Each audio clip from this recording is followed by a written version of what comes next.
Broadcasting live from Syracuse, New York, it's the PS&Ed Show. Addressing topics of public safety, education, and much more. Please welcome your hosts, Matt Mallory and Pat Kimball.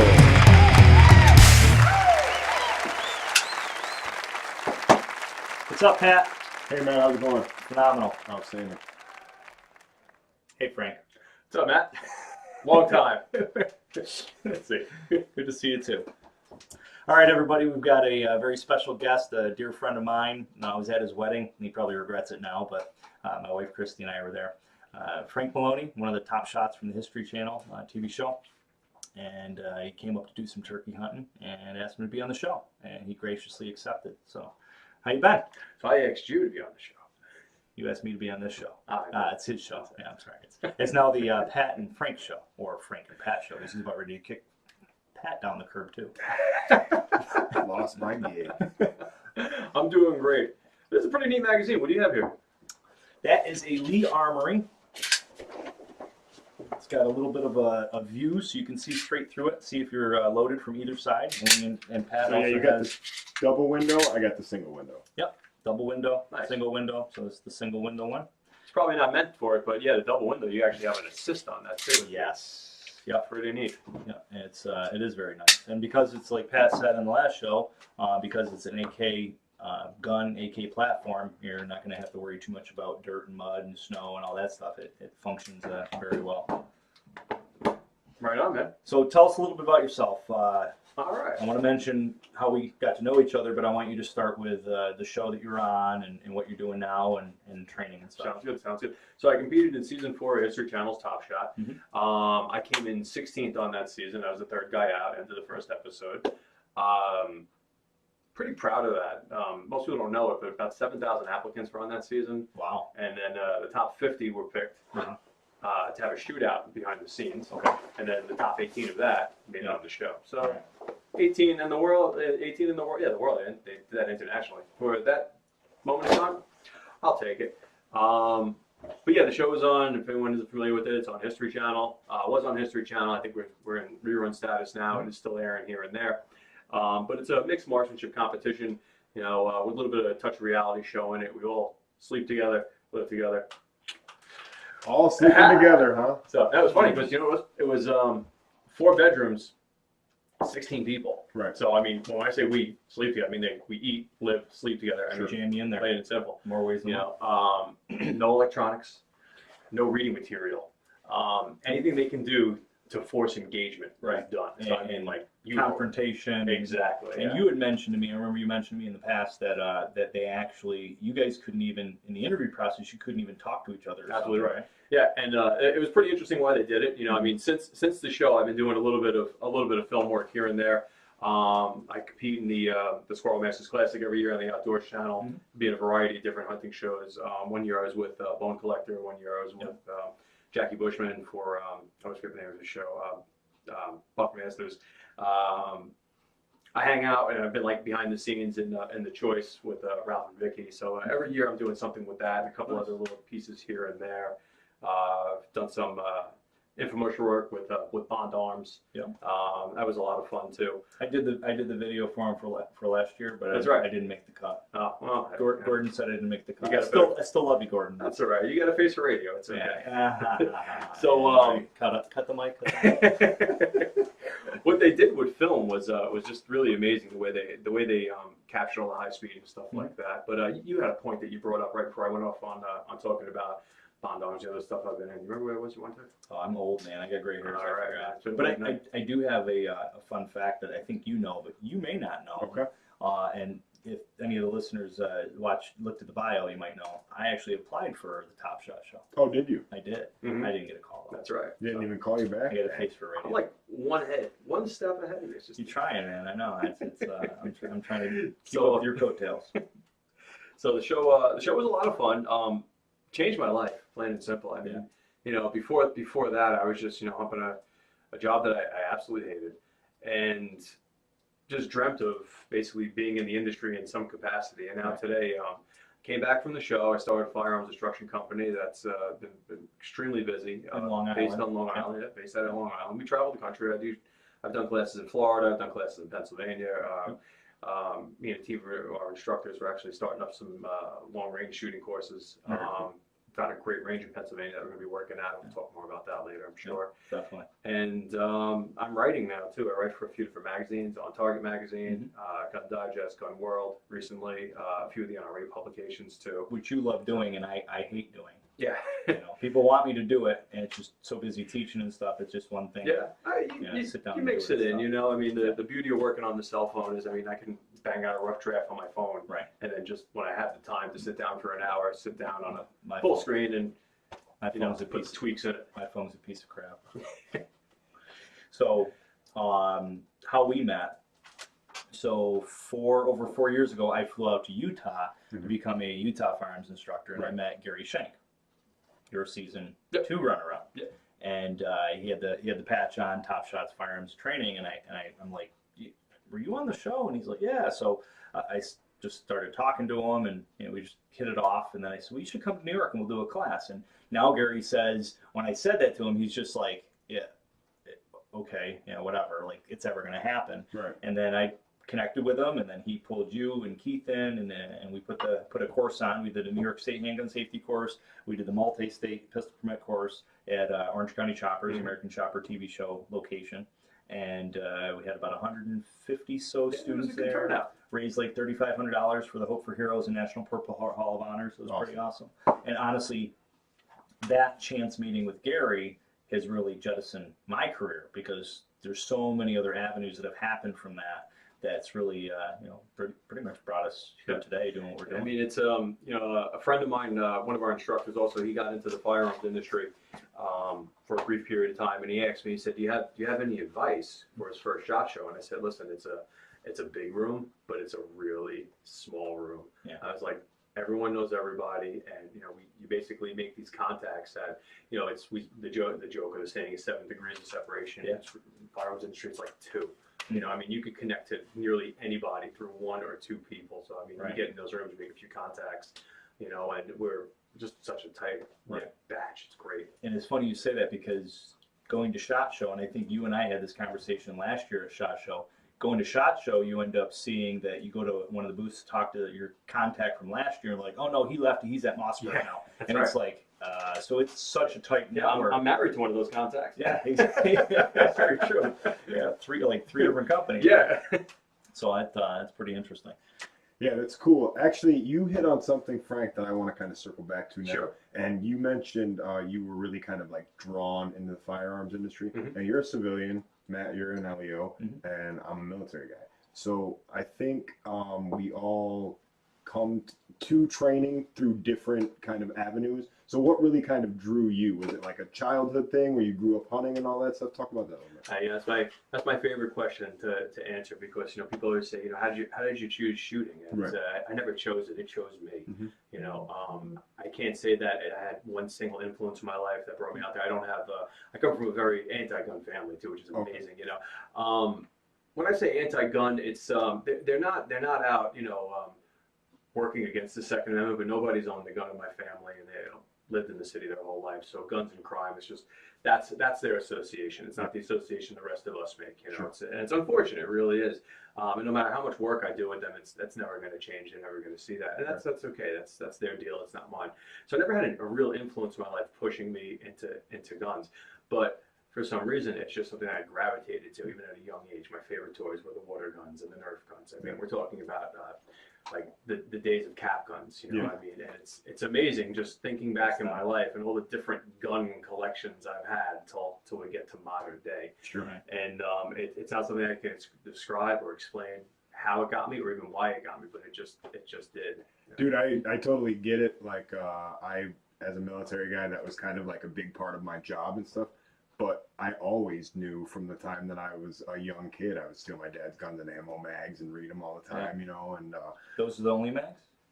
well, no, I stole the other ones Did too, you? but Okay. he didn't know about that. he would let me keep the guns and ammo, right? Yeah. The other ones I had to put back when I was done. So, Find them both under the bed. Yeah, okay. why is this one? Never mind. Yeah. So anyhow, but yeah, I kind of get what you're saying. Like that was always one of the things that really kind of like lit me up was like firearms and shooting. And I remember shooting my dad's 44 when I was like 9 years old. And the first time I cut that X-ring, man, it was like the best feeling in the world. And I just knew that guns were going to be a big part of my life. So I totally get that. Daisy Red Riders. Yep. Yeah, remember them things. Yep. In the Squirrel Masters Classic, we there was a stage because they split the show up, so it's a morning and an afternoon hunt, and 6 teams go out. And I mean, between all of us, it's like 300 squirrels we bring back. It's amazing. Wow. But during lunch, we do just a target practice. We bring the kids from the 4-H in, and they compete with the shooting celebrities, and some of the media gets involved too.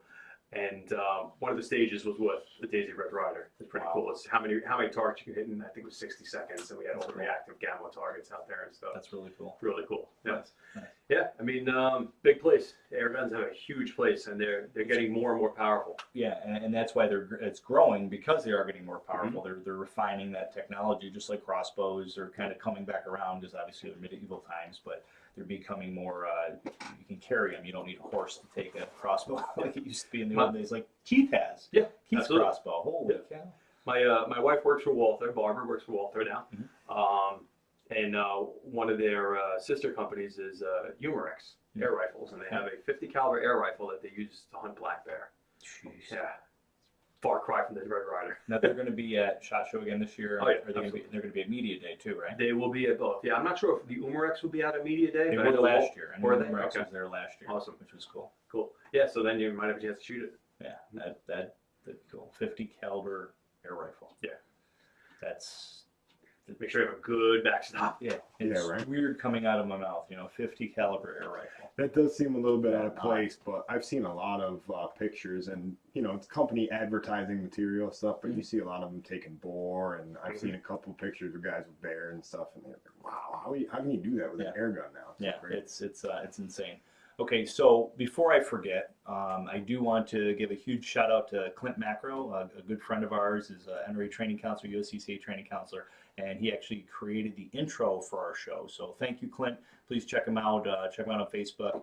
As far as training, he's down in Pennsylvania, western part of Pennsylvania, up by Pittsburgh, as well as he has a recording studio. So please check out Clint Macro. And once again, thanks, Clint. Really appreciate it. Thank you very much. I really appreciate the intro. It's awesome. Good work. I heard it the other day. Pretty sweet, isn't it? Yeah, it's pretty cool. So future plans. What kind of things do you have coming on as far as training and courses and stuff like that? Sure, absolutely. So when I came back from the show, this was it's funny, we were just doing the math earlier at the dinner table, and it's like, that was 8 years ago we filmed that. Coming back from the show, or on the show, I got asked a lot, hey, how come you never sought out any training? Because I was a self-taught shooter, right. Which, from an instructor's point, I'll get to that, how that's helped me as an instructor tremendously. But the question was, how come you didn't have any training? It's like, well, there really isn't a ton of civilian-based training on Long Island. And I said, yeah, well, that's because I haven't brought it yet, and that's pretty much what happened. So I good old Frank and his modesty. Well, hey, someone had to, right? Yeah, right. I mean, sure, that industry took a big jump once people started seeing that there was profit in it, unfortunately. But some of the instructors are starting to peter out. And we're seeing some bad instructors online and stuff like that. It's just like, and the world is catching up. Keep them nameless, but there's no reason. Tons of them out there. But the USCCA and the NRA is doing a great job of exposing these people and getting them up. But anyway, so I started Renaissance Firearms Instruction really just because. Long story short, I started off with a dream of being in the industry, writing, evaluating, doing the stuff that I'm doing almost as a secondary interest now. And I called up Ian Harrison from season 1. Actually, it was on Facebook. We talked on Facebook, and I said, well, you were in construction, and now you work on Crimson Trace. That was before you worked for Recoil. I said, how did you get from point A to point B? Tell me what I need to do, because I didn't win season 4 and wasn't in there very long like he did, but nonetheless, he won season 1 and his name was there, and he got into the industry. He made that transfer I wanted to make. So he said, start off with getting something on a business card. I said, well, I'm civilian. I was like, I don't have any national medals or anything like that. I was like, what do I do? He said, go get an instructor credential, get it on a business card. So I did that. And I spent. What was your first one? My first one? Yeah. You know me. Rifle. Okay. Yeah, I'm a rifle. So NRA rifle? Yeah. I've always fancied myself as a good rifle shooter and a horrible pistol shooter, which has changed a lot. Yeah, And you you know, I am modest where it's due, and I think my best discipline to teach is pistol now, because I can identify the mistakes and I can verbalize where they are and how to fix them because I've experienced them. Remember, I wasn't the guy who was handed a gun, given perfect training right off the bat like you guys were, and it's like, okay, this is how you do it. Why? Just because. I'd be like, well, when you try it this way, I could show why. Right. So perfect training. Yeah, I don't know. well, all right. Military, law enforcement. Formal training. Right. Okay. We'll Like we'll take that one. All Formal right. training. Hey, I tried to bring it up. You're bringing it down. So formal training. So anyway, my first instructor credential was rifle, and I spent all this money, and I said, well, I want to recoup some of this, so I went out and started holding private lessons, and I got very busy very quick, to the point to where I was doing 5-6 a week. You know, I mean, and the private lessons were great. I was and still am moderately priced. I'm still the lowest price on Long Island. Wow. And you know, I'm again being modest. Compare, you know, put your credentials together, put anyone's credentials against mine, and then price and then availability, and you know, do your math and figure out who you want to train with. Now, regardless of good instructors and bad instructors, I'm mixed on even using that terminology, because you can learn the exact same thing from two different people and get something different out of it. And to this day, once in a while, I'll sit in some very basic instructor courses, because even though I'm beyond the level of learning how to zero a rifle, at this point, I like to spend time looking at the instructors and seeing how they teach it. Because now, if I'm not getting something for my own shooting from them, I'm at least getting professional development. So anyway, I took that credential, and the one-on-one courses got to the point to where it's like, okay, now it's time to start holding full NRA basic rifle courses, and they were an instant success. We sold out our first ones to the point we're doing them several times a month. 16 students at a time, you know. I had two assistant instructors at that point that really just worked as RSOs. Some of them still worked for the range at that point. And that got big. Then a relative of mine said, you ever think about Groupon? And I turned to Groupon, and for a Chicago-based company, they actually were very, very welcoming to firearms. It was pretty amazing. And you actually turned me onto Groupon. I did. Yep. To do, because you were doing so good with it. I'm like, I'll give it a try. I thought about it, but never really made the jump, and then you did it. I was like, what the heck? So our first Groupon, I scaled down the NRA rifle course to a 2-hour rifle course. Took that, at the time, 16-hour course, 14-hour course, and scaled it down to 2. And basically, it was just safety and function. And we ran it at ranges that were very close to New York City with a massive population. Smart. So we released it November 1st. December 15th, we started getting nervous because we've already signed up 700 people in that first month and a half. This, remember, is right after Sandy Hook, when there's a 22 shortage, and these are all 22 rifles. So this threw me into the industry, because now I'm at a point where the projected business we have this year is well exceeded our ammunition capacity, and I need to find friends in the industry right away. And luckily we did. ArmScore was a huge help for us. Federal was a huge help. You know, I mean, we were at the point where it's not even we were looking for sponsorship. They wound up signing on as sponsors later on, but just to let us get direct buys, and we explained what was going on. We said, look, we're gonna educate the people that need to be educated.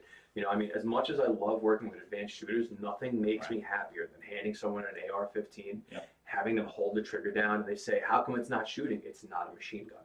You know, and nothing makes me happier than that. So or explaining what AR actually stands for. Oh, absolutely. Armalite rifle. Absolutely. We held 4 more Groupon promotions since then.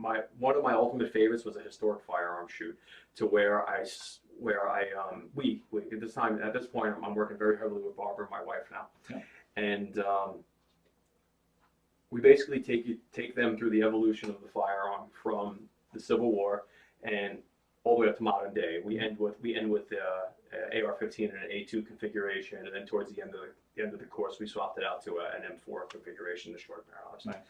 And what was interesting is, in that course, we also tied in how you change one piece of equipment, and then you change the entire way a battle is fought. You know, I mean, once we got into tank warfare, there was no more trench warfare. You know, once we became mechanized, you know, stuff like that. Siege warfare, and it's a full circle kind of how, you know, siege warfare is where it all started, and the gun ended that. Mhm. You know, you can't storm a castle anymore when people could be learning to fire a Pegging gun it off, right? in an afternoon. You know, Yeah. you don't need years of learning to be an archer anymore. Right. You know, and then basically the guns that highlight all of this was the Mosin Nagant, the in mass bolt action rifle that anybody can build. Russian peasants were building these. Should grab mine. Yeah, you Makes me should. excited. You got a great one now. And then the arms race that it kind of ends with the arms race that the U.S. and Russia had between the AR and the AK, and we talk about that and Right. how warfare we start seeing at the end of the middle of World War II. You start seeing modern warfare take the battlefield. That was one of my favorite courses to teach. That may be making a comeback. So if you're watching this, get our newsletter, and you may want to take a look at that. Yeah, definitely. We'll put a link to Frank's YouTube page, YouTube channel, Facebook page, website, etc. So wrapping it up, maybe not wrapping it up, but bringing it up to full circle, bringing it up to speed today. We have 11 instructors. Everyone has a different specialty. We're all versed in the same stuff, but there's different instructors that have for different things. Two of our instructors, Matt Parente and Sean Kreckler, they're our Marine Corps instructors, and we are putting the final touches on, or we've put the final touches on. We're going to be holding our first defensive shooting 2, which is going to be shooting on the move, which is the follow-up to defensive shooting 1, which is just introductory tactics, basically getting away from perfect sight alignment, bullseye style shooting, learning how to point and shoot, double tap, and then Intuitive shooting. Exactly. You know, Mozambique's search and assess. You know, who does that at the range after they shoot? Nobody, right? Nobody. You know, so defensive 1 and 2 have been two of our most popular courses. And something unique that we do is that 1 is not a prerequisite to 2. You can take them independently. We give a recommended skill level. If you don't meet that skill level, then we're going to have to ask you to leave, you know, because simply, Safety. safety is a big part of it. We address safety issues, and let's get back to that, because I know we planned on talking about safety, but we address safety issues a little differently than a lot of people do. But it's not so much the safety, believe it or not. Safety is always number one. You know, if you have a safety issue, then you're not going to shoot with us, plain and simple. But it's really about you holding everyone back, or if I see you there and we're trying to teach you to build on something that you should have had experience in 1 and you just can't do it. Right. I can't spend the time on you when we have people that are at the right skill level. Yep, We that makes recommend what you need to know, you know, and get to it. It hasn't been an issue yet. You know, we have excellent supervision on all our classes. We haven't ever had a safety issue or anything like that. No, that's going to be a big part of today's show, and I'm looking forward to the what ifs and the horror stories that many of us have experienced in a lot of ranges. Yes. And our long range course is going to be held up at the Mifflin County Sportsmen's Association. That's in Lewistown, Pennsylvania. It's a terrific public range where we have the opportunity to rent it, really the privilege to rent it for the day, and teach you how to engage targets all the way out to 1040. You know, and probably have an iron sight. We're going to do I'm pretty sure we're going to. I'm still kicking it around, but I think we're going to do a 400 yard 22 challenge. You know, see how far you can actually push out that 22. Yeah, it's not as difficult as you think, and the gun will do it. You know, we have a Savage B22 that they sent our way with a what do we have on there? It's the new Bushnell Engage, and it's got a ton of adjustment in the scope. We sat it in a worn mount, so we have 20 MOA in the mount and then the 20 MOA on the base. And there's enough come up to get that 22 out to 400 yards. Nice. A lot of fun. So that's going to be part of that shoot as well, and that's our new courses for 2019. And Very cool. Yeah, what we're doing. Very nice.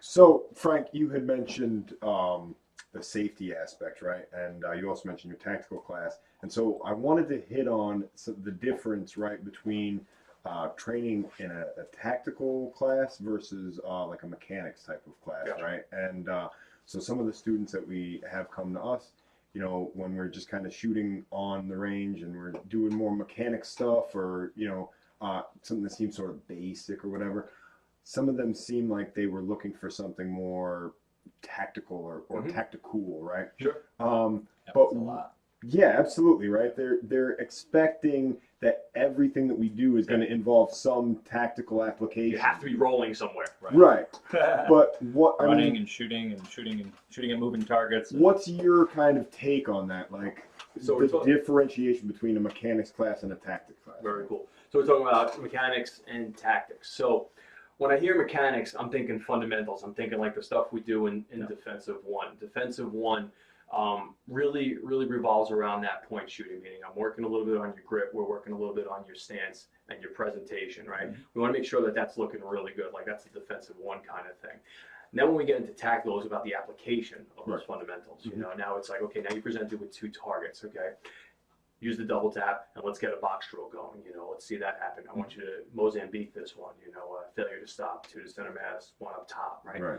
You know, and that's where I start saying that's where we start getting into the tactical. You know, when you hear tactical, it's really the application of the skill you learned in a more basic type of class. Right. So what we're doing in the tactics class then is we're actually trying to solve a problem. Right.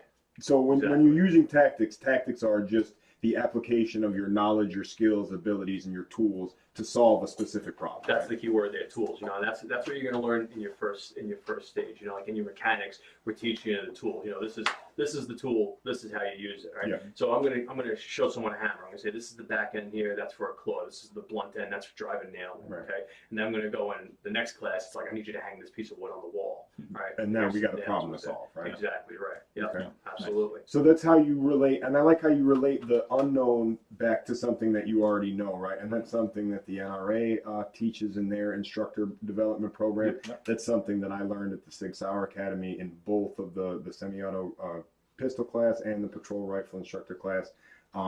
They do a really good job of like, they take the SIG and they turn it into the acronym "Simple is Good," right?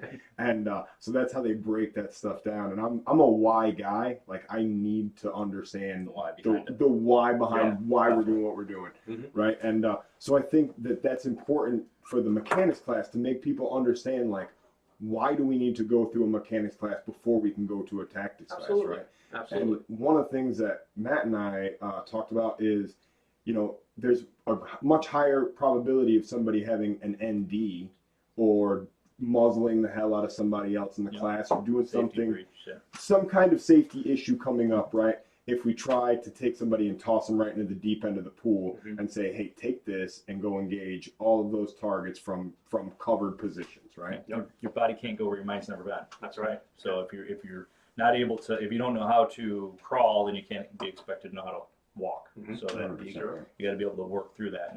And that was surprising in the sense where you said you don't make them do 1 or 2, but you still make sure that they have some level of experience, and you're going to vet them in some way prior, because that then safety can be compromised. Not to mention, it's a detriment to students that are already at that level. So on that, in ND, I had we had a pair of students in one of our defensive 1 courses come in. They didn't know each other, but they were in a course together at one point. Right. And student B comes up to us and he says, hey, student A over there, I want to let you know that I was with him in another course, and he had an ND down pretty close to his feet, and they kicked him out. Okay. Right.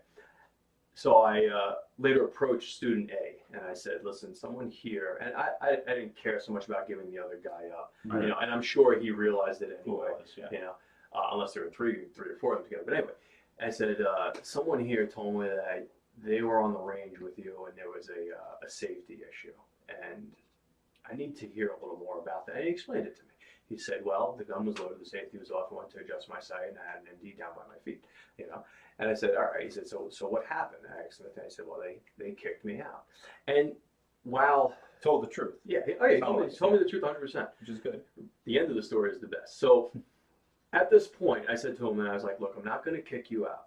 I'm like, I believe you learned. I was like, you seem to have muzzle control. You didn't shoot anybody, safety rule number 1. Right. All right. I was like, you're here to learn. You're in one of our beginner/intermediate level courses, so it's a good place to supervise you. We have an extremely high instructor to student ratio when we teach these classes too, to the point to where everyone can grab somebody, we can grab a muzzle if we need to in an instant. And I said to him, I was like, well, here's how we operate differently. You know, whoever you were with, they dumped you out onto society. I said this to him, and made you someone else's problem. Yeah. Mine now. Yeah. I told him, like, now you've become my problem. Nice to him, friendly guy. He's actually signed up in the defensive 2 course coming up. So he didn't have another ND. No, of course not. But you see, as instructors, as range officers, as casual shooters, as competitors, you know, when we see the problem, and there's 2 kinds of shooters out there. There's ones that have had an ND and ones that have not had an ND yet. Yes. Keyword is yet. Yep. when we see that, we always want to get rid of this guy. And it's, you know what, maybe there's a little bit of fight or flight in there. I understand. But at the end of the day, it's irresponsible because we're making him someone else's problem. Now, if those two students didn't by fate land together in that class, I would have never known he had an issue. Right. And I would have never been able to give him advice on how to make sure he doesn't have an ND again. Right. You know? Educate him, teach Yeah, him. exactly right. He had it because he was obviously not prepared because he wasn't taught. So student A, the issue, right? The guy that got tossed out, no problem whatsoever. Student B, after the load and make ready, I had to take his cell phone from his hand because he was texting somebody with a loaded gun in his hand. Wow. And then at the end of the course, he winds up. He's like, "Can I get a picture with you?" And I say, "Sure." And when he goes to take the picture, when he gets his stuff together, he muzzles the entire parking lot. And I grab his muzzle and I redirect it. And without skipping a beat, he says, "Bro, it was unloaded." So, you know, we all have a responsibility. Treat guns as if they're loaded. Yeah, even if they're not. exactly. And they're always loaded. You know, they're always loaded. Exactly. Yeah. So, for the listeners, because we're talking ND and we didn't mention AD. That's right. But we definitely need We to hear that a lot on the range. Yeah, we interchanged, even though they're not. Right. They're not interchangeable in that sense. So, AD, accidental discharge, a mechanical failure or an engineering issue with the firearm, 6-hour P320 when it first came out, failed the drop test, drop it would go off. Right. Remington 700, late trigger Triggers, squeeze, or floating firing pin, some older shotguns, pump shotgun, when it would go off. So accidental discharge, and then negligent discharge, meaning human intervention, human error, something you're doing wrong with a gun that you shouldn't be. The gun's loaded and you're muzzling people and it goes off. You trip with it, your fingers on the trigger, etc. So something that could have been avoided without human. Anything to add to that? No, I think you Sounds good. I think you hit the nail on the head with that. Cool. If we ever get Barbara on the show, ask her about the time that she had an AD with her in one Garand. AD, not ND. Oh, she had an AD? Yeah, she was shooting a match and it ran away on her. Oh. It dumped all 8. It was great. Wow. Yeah. I bet that was a little frightening. 2 Alpha. Oh, geez. There's a rifle in my safe. It's a 22. Can't remember the brand name, but it looks like an old. It literally looks like an old M16, but it's not. If you get close to it, it doesn't really look like an M16, but it's kind of got the silhouette of it. And it had that at a NRA rifle course for the Civil Air Patrol cadets, and it had one of the cadets sitting there, squeeze the trigger.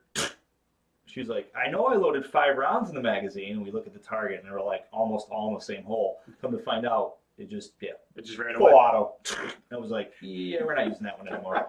So I haven't had the time. That actually might be one of the first things that I put you on is I'll fix it for to you. fix the issue with that, because I haven't had the desire or the time. Because it's just just a 22 that's a $60 gun. Right. So I had an AR recently. I was on the range and I'm out there trying to shoot a video. And, something was wrong with the disconnector, and I was actually getting a little bit of auto fire. Yeah, that happens. Because the disconnector wasn't totally engaged. Or if the trigger pin walks, yeah. Yeah. Oh, well, I found out too that the reason a disconnector wasn't totally engaged, the trigger pin had walked slightly, and so I was getting incomplete engagement of the disconnector. Yep. So I tried, I was going to reset the trigger, but because the trigger was still to the rear, the next round went.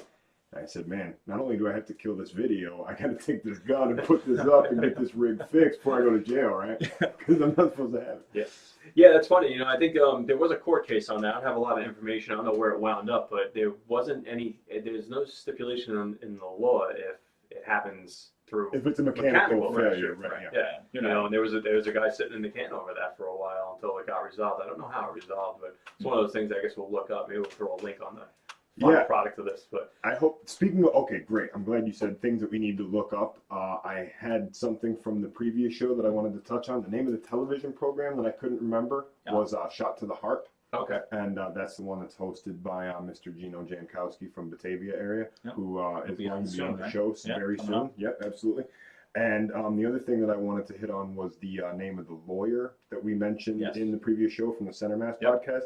His name was Tim Forshee. Okay, Tim Forshee. Yep, and he's a very knowledgeable individual. I really enjoyed that. And we'll put that information in the show notes too, so you guys can research and look up those individuals. Speaking of the last show, at the last show we talked about arming teachers. Yeah. And I want to get your point of view on that too. What are your thoughts coming from Long Island, anti-gun Everybody, area? arm the students too. Arm the- Yeah, okay. everyone. Well, The students are already armed, buddy. You know, it's funny. Yeah. Give them slingshots. the ones you don't want. Yeah, That's exactly. sad, but true. Yeah, I love when this comes up because anyone that's not into the debate, anyone that's like deeply involved with the school district, Mhm. you know, they turn around and they say, well, every gun association, the NRA, the USA, all they want to do is arm everybody, and we don't. Right. We don't. You know, if you've been through the training and whatever qualification that your state requires you to have a concealed carry permit, then I don't see why you should be stopped at carrying it into the place you're most likely to need it. Yeah. You know, I mean, it's I mean, just ridiculous. I go a step further just because training up here and training people to carry a firearm, the rebuttal to that is, well, they're just because they have a license doesn't mean they're trained well. They're trained right, and I see that. I've got 2 local schools that have both hired me to train their teachers and their ushers at a church, because one's a church and a school. And they require them to go through and pass my course, and if they pass my course and get a certificate, then they'll give them a 3x5 card. Now, mind you, the schools paid for the training. So it's basically like, whoever wants to do it, step up. Mhm. You got a pistol license, good, then sign up for the course, we'll pay for it. And then they pay for it. So the school pays for it. So That's if right. somebody wants to carry, the school says, we'll let you carry as long as you've gone through this training, because we want to make sure you know how to, Is this a public school or private school? they're both private. Okay. Yeah, it's not going to happen. Right. I've had lots of teachers call me because I did a call to action, like free training for teachers, and I had teachers call me. Well, what do I got to do to be able to Work in a participate? private school. That, or well, get your school to call me. And Yeah. that ain't going to happen. I'm like, you're welcome to sign up for the course, but the whole goal was to try to Send an email. get the You never teachers know. to force. I sent an email and here I am. Yeah. You know? Yeah, right. Yeah. So that being said, as far as having that experience, I'm a big proponent for that. But as we know in New York State, the school board, the school superintendents can give written permission to That's right. the staff, Mhm. to anybody, parents if they wanted to. So I'm kind of on that edge as far as long as they have the training. It's funny, we did a booth at the New York State Minorities and Criminal Justice Symposium. And at that, I had a lady walk by the booth, and I had a bunch of the airsoft guns, laser ammo stuff set up. And she walks by the booth. I don't know if I might have seen this, or I might have told you this, but she walks by the booth and she looks and she goes, "Oh, somebody was talking about arming teachers. When that happens, I'm going to retire." So I didn't skip a beat, man. I responded right back. I'm like, well, "You guys got fire extinguishers in the school, right?" And she stops and she goes, "Well, yeah, of course we do." And I was like, "Well, you know how to use it, right?" She goes, "Yeah." I said, "Well, that's a tool. You're not expected to be a firefighter. Just like a firearm's a tool that can help save lives, you're not expected to be a cop. They both can save lives if you know how to use them correctly." Right. She's like, "Oh," just like a light bulb went Yeah. off, and then she turned around and walked off. Oh, you're right. I Yeah. gotta walk away now. Why do you gotta be right? Damn you, logic. So, I'm a firm believer in getting armed people, whatever the capacity, in a school, but I'm even more for getting teachers that are right there by the students, because that's where the bad guys are going to go. And if we've got 1 or 2 resource officers or 1 or 2 retired cops or current police officers off duty, whatever, they're not going to be there right with the kids 99% of the time. They're going to be roaming the floor, and they may not get there in time either. And we've seen that happen in Florida just recently. And for the last 8 years, I've been saying schools get shot up for the same reason police stations Don't get shot up. You Oh, know? so true. You know, I love that and statement. if you think about it, think of all the enemies every police department has. Now, I was saying this before, current events the last year or two. You Right. know, every blood, every crip, every gangbanger. I mean, if you kill a cop, you're like a made man Right. with these guys. Yeah. You know, what's stopping them from running in a police station and doing all this damage? Guns. They wouldn't make it through the door, and they know that. And they know that. But Right. schools. Actually, they don't know that. They assume that. Yeah. If you harden the targets up, then it stops. Yeah. It's plain and simple. That's you know? what most active killers. That's why when they're engaged, the My- threat stops. My local school district, their security team is 100% law enforcement and retired military. Nice. You know, and they have HR 218, most of them. You know, this is the stuff that we've talked about. Yeah. And they cannot carry, obviously. Right. And I just think about it. It's like these men and women have been carrying around children for 20 plus years of their career. Right. You never open carry, Right. mind you. And they're older, so this is before the level 3 holsters were really a big thing. Many of them are older, Yep. you know, and that wasn't an issue.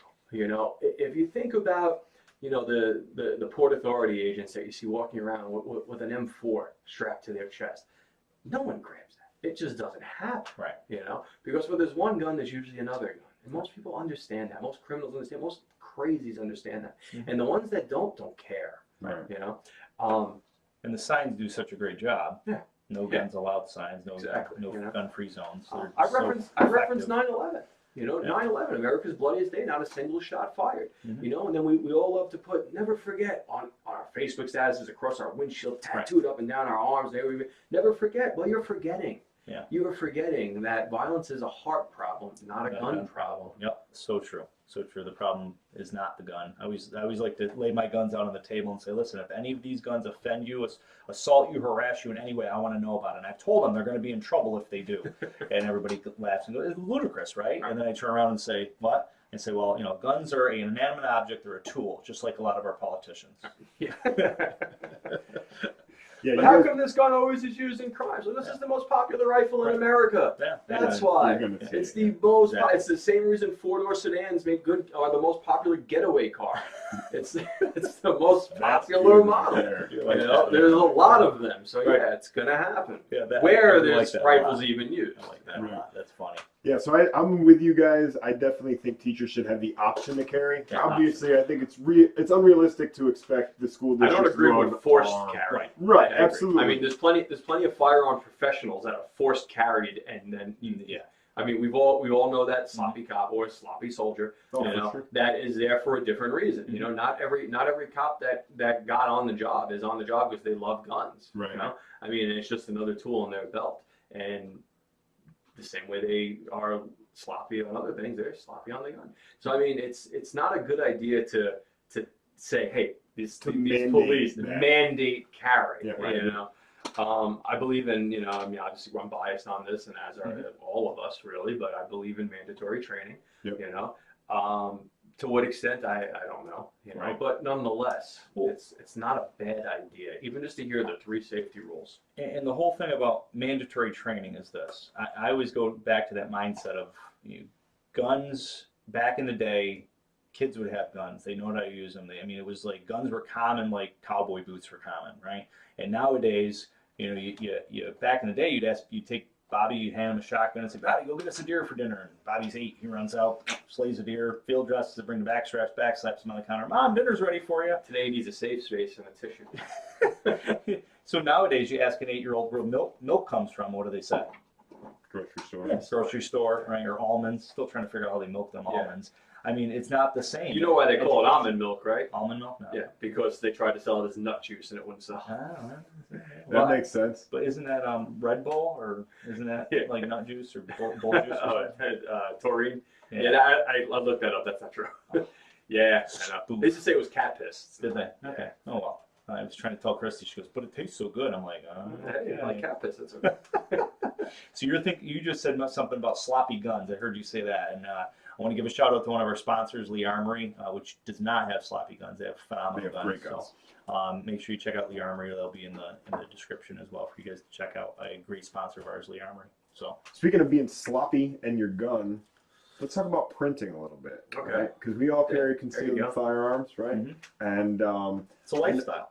yeah, absolutely, right? And I recently started putting together some concepts for a class, and I want to teach concealed carry as like a systematic approach, right? Mhm. So I want to talk about it from not only, okay, so the first thing that we know is we want to carry a gun, right? So we have to figure out what gun specifically we want to carry. And then we have to tailor the rest of our equipment around carrying that gun in as many different situations as possible, right? So the first thing that we want to do is we want to select a quality holster, right? But the holster has to actually do its job and keep the firearm concealed, right? The only way it's going to do that is if it's attached to a proper belt, right? And you have to have the right belt for concealed carry, as we all know, because I'm sure we've all pulled the wrong belt out of the drawer, Right. put it onto the holster and said, you know what? This ain't going to work, Yep. right? So, but there has to be a thought process behind selecting all of that equipment, Right. because, so I really want to put that together as like a class and say, this is kind of what works, and this is kind of what doesn't work. And then that way, hopefully people will walk around printing that much less. But I want to ask you guys, what are your opinions on printing? So when I get tasked with a student that's just got their pistol permit in New York State, you have to get your pistol permit before you can even handle a firearm, handle a pistol. Correct.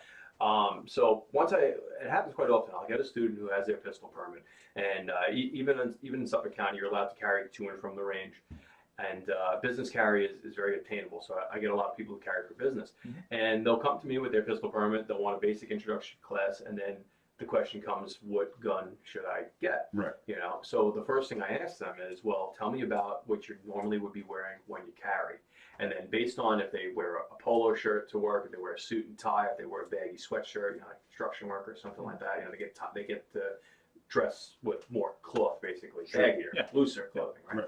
Then I'll make recommendations based on what their everyday gear is. You know, now something new with me is I've always been a big proponent of buy one gun, buy a gun that works, and train with it. Fall in love with it. It should be the only gun you shoot if your life lies on it, and that's absolutely true.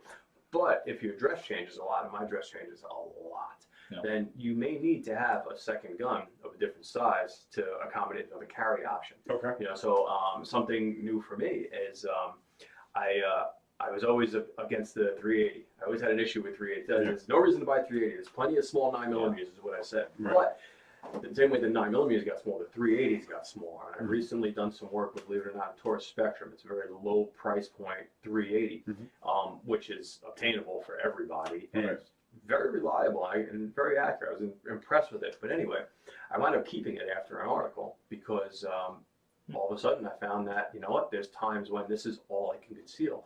And it's in a pocket holster, which means getting that out of the gun safe into my dress is one step. So it's kind of like, you know, when Mom used to say, well, I get the better cereal because, I'm saving money on the cheap cereal, but if the kids don't eat it, I throw it out. You know, the 380 might be a sub-caliber, and I still consider it a sub-caliber, but you know what? It's going to be a gun that I have on me no matter what. Better than nothing. Better to have it, not need it, need not have it. Exactly right. So when I can't carry my you know, a mid-size or even a slimmer pistol, you know, I carry PPS also.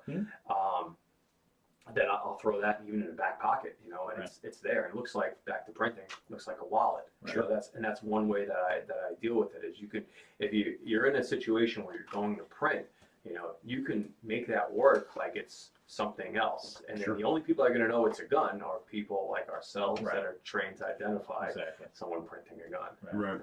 The one of the things I used to do in my classes is put like 8 guns on me, conceal them, and then ask people, you know, where am I concealing a gun? And of course, how many you got? 10.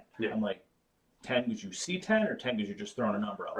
I'm just throwing a number out. I'm like, how many do you see? I'm like, you got one there. I'm like, nope.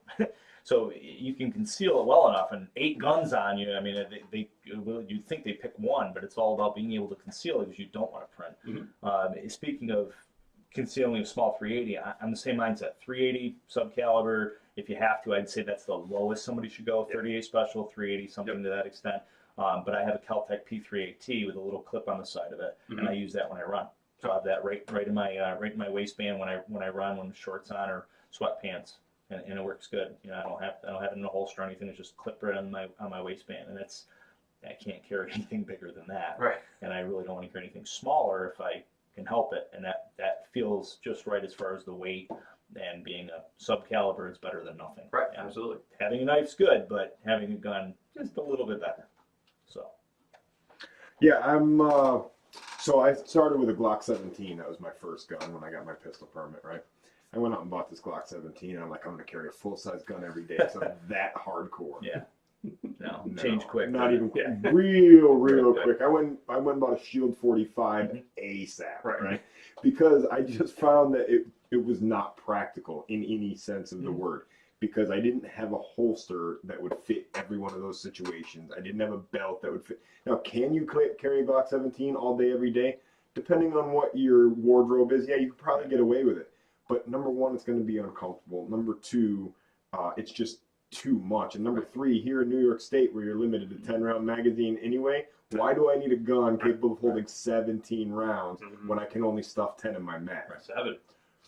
Oh, my bad. 7. So, but I had a student ask me that the other day, and then he actually thought I was wrong, and he came back and he said, "Oh, I guess you're right." He showed me right off the SafeX website. He goes, "It says 7." it does say 7, but then they had that case where Chances. they actually pulled a guy over in Niagara County or Erie County. That's because they searched without any. Right, there was no cause. probable cause, right? Right, yeah. So he had his pistol permit. He presented his pistol permit. They said, "Oh, let me see that little pistol." They dropped the mag and started counting around. You're Once under you arrest. take the mag out, it's not in plain sight anymore. Right, exactly. They had no. It was a warrantless search. It was Right. totally unnecessary, totally unjustified. Right. So if I was to find myself in that situation, that would Shut be your mouth. unfortunate, right? But And you don't talk. what are you gonna do? Yeah. I mean, if you have a 17-round mag, you're screwed though, because that's Yeah, that is illegal in New absolutely. York. That is. If you have a 100% 10-round mag illegal. with 10 rounds in it, then Keep your mouth closed. And I know a lot of people carry, and like you were saying too. I mean, the gun you mentioned you carry in your pocket, the P3AT, they don't 5, 6, 7 rounds. I mean, you're not going to get more than that in a defensive carry gun. Yeah. Right. So I mentioned that I carried the Glock 17, then I went and bought a Shield 45. Then I got a little bit smarter. I sold the Shield 40. Actually, I traded straight up the Shield 45 for a Glock 26. Nice. Now, the reasoning behind that was not only will the Glock 26 accept my Glock 17 mags, it will fit in all my Glock 17 holsters.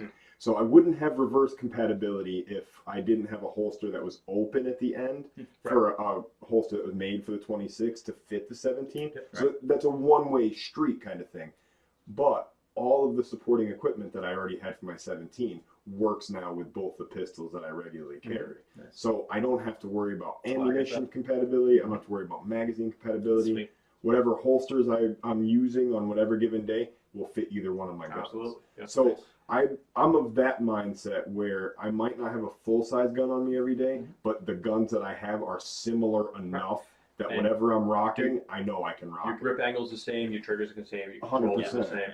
You know, I mean, I carry a PPS, but I compete with a PPQ. Yeah. Same And here. it's the same trigger, more or less. Yeah. I mean, they're both Exactly. so similar. The ergonomics are similar. You know, I So mean, the training carries over with you, whatever you've done over the here. grip angle is number consistency. one. You know, I mean, all right. So the PPQ and the PPS are certainly worlds apart. Right. You know, they have similar palm swells, but I mean, at the end of the day, one's a double stack, one's a single stack. Oh, you yeah, know? okay. But they both have the same grip angle. Right. So when I point one, I'm pointing them both the same way. The guys that go from something very sharp like a Glock, that's probably the sharpest of the grip angles, or however you call that. I'm not in geometry mode, but anyway, the most angular, right, of the grip angles compared to the straightest of the grips, like basically every like 1911 style. Yeah. You know, grips.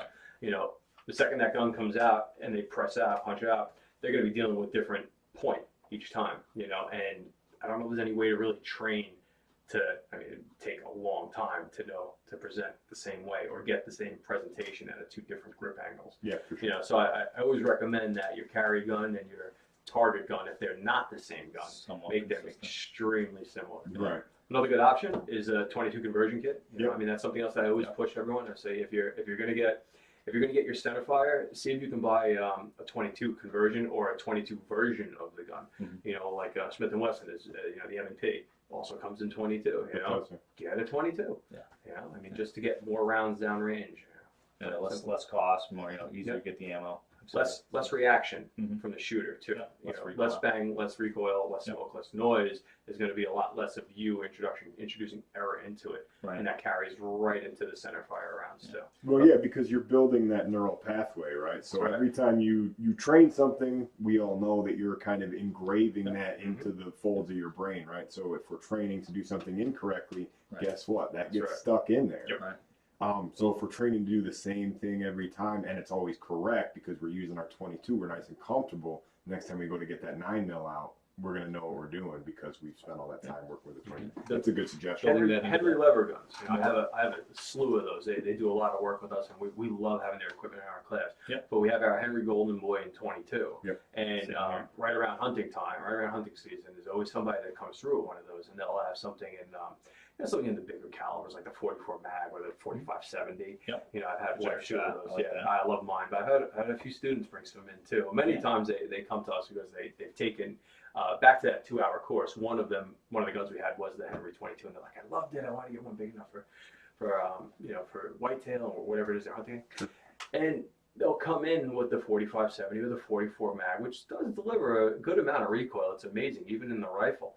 And you know, I'll just watch click, and then the flinch dip down. And I thought, I was like, look, this same gun is available in 22. Right. I was like, get one in 22. You know, it's going to be a fraction of the price. Number one, to shoot and to own. And now you're going to start building that click bang doesn't mean pain, and then the fight or flight starts to go away. Right. Anticipating that recoil. Mm-hmm. That's all good. Yeah. That's all awesome stuff. All right, I think we need to wrap it up, talk about our final sponsors. You had mentioned Henry, and Henry's a sponsor of ours as well, so we want to give a big shout out to Henry. We actually did some shooting with the AR-7, the survival rifle, and we're going to be doing some videos on that, bringing that into some of the show. You know, we've got the lever action, the 357, we got the two 222s that we use for the zombie shoot, which you guys have had a zombie shoot. We did one too, yeah. That was a lot of fun. Yeah. Yeah, we phased that out. You do picking it back up or no? The zombie shoot, believe it or not, wasn't as big a hit as the historic shoot and the AR-15 shoot. It was big. It was very big around this time of year too. We're filming this now in October. Yep. Obviously right around Halloween. It was big. It was fun. It drew a different crowd. Right. You know, people that never touch guns. That's one thing that I noticed. noticed. a little different. It was definitely people that didn't touch guns. But they weren't as enthusiastic as the people in the other courses. They weren't so much eager to learn. They just want to get their hands on a gun and shoot it, which is fine. There's a place for people like that in our industry too, you know. But they weren't as enthusiastic as the guys for all the other courses. Right. So and it wasn't that popular. So we're going to definitely be putting that one to sleep for a long time. Some of the others might come back. The AR-15 shoot is here to stay. That's our newest one. That might be one we should consider putting just a fun AR-15 shoot for new people that want to try out AR-15. Well, if we had a couple different, if we had a couple different kind of rifles, like maybe one with a fixed mag, maybe we were talking about last night, the different types of New York State compliant guns. I'll just give you the PowerPoint. You can just take it ahead. We'll just steal all of your You stuff. did that for the zombie. I don't know if I told you, but Renaissance Fire Destruction is starting a podcast. Oh my Lord! We got this big wooden plaque of the First Amendment that we're going to hang behind us. Speaking of, the studio is really coming along in here, right? And Frank helped us out with some of this. Yes, so thank you very much. Thank you very much. We spent some time elbow grease. You can definitely see the difference between episode 2 and this episode 3. So we definitely thank Frank for his engineering prowess and being able to help us out with this. You know, and I'll close with this, with my experience with Top Shot. If I say what I got out of it the most was just the access to the minds that go into not only the firearms industry and the people that I've met on the show and then after the show, but also the stuff that I've picked up working in major Hollywood productions and stuff like that. Just even talking to like the camera guys and the light guys and how much of that stuff that we use still in our YouTube channel, even when we're setting up a classroom, you know, it's almost like setting up a stage. It's really amazing. Sure. But I've taken so much stuff from the people I was blessed to work with, and both on the show and then after the show and in the industry and people that I meet on an everyday basis in the industry, it really is something else. Yeah. If you're looking for more information on our classes, you can find me on Facebook. I'm pretty easy to find. If you want to find our company, it's renaissancefiredestruction.com. If you can't spell Renaissance, that's rfi-shooting.com. It'll redirect. And the last thing I'll close with here for me, and that's enough out of me, is that I always like to highlight with my students the difference between training and practice. Training is something that happens in a very short amount of time, an hour or two, a class or two. And what's happening in a training session is your instructor is showing you how to practice, because if you're not practicing right, as you said, Pat, you're going to be practicing wrong and burning that into your head, and then you have a real problem because now you're behind instead of being at a dead zero. Yeah. And also memory, that motor cortex is important to get that training in the right and not building training scars. So a lot of people tell me that practice makes perfect. I think they're full of poop because I personally believe that perfect practice makes perfect. Exactly. Super. Yep. So I am blessed to have you as a very close friend. So I really appreciate you coming on. And we'll put all the links to Frank's goodies so you can stalk him. He won't mind. His wife might be. He won't mind. And I am also blessed to have you as a co-host. So we're doing phenomenal things. Make sure you check out Lee Armory, one of our major sponsors, as well as PowerTac and Henry as well. So we'll see you next time. Everybody stay safe and shoot straight. Have fun, guys. Be good. All right.